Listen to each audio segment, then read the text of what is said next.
In this video, I'm going to show you how to replace this hood safety switch, and it's located under the hood right there on the driver's side. Let's get into it. We're going to disconnect the connector right here. Just push down on the tab and slide the connector off. There's a couple of tabs that you can push in. Just take some needle nose pliers, push those in, and you can grab the switch and it slides right up.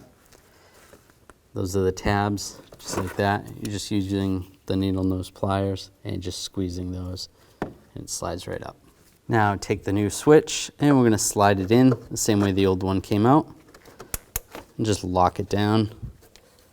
Take the connector, line it up, and lock it in. When only the best will do, demand TRQ. The only company that lets you view before you do. TRQ is committed to offering the highest quality aftermarket auto parts that are engineered for peace of mind. Thanks for using and viewing with TRQ.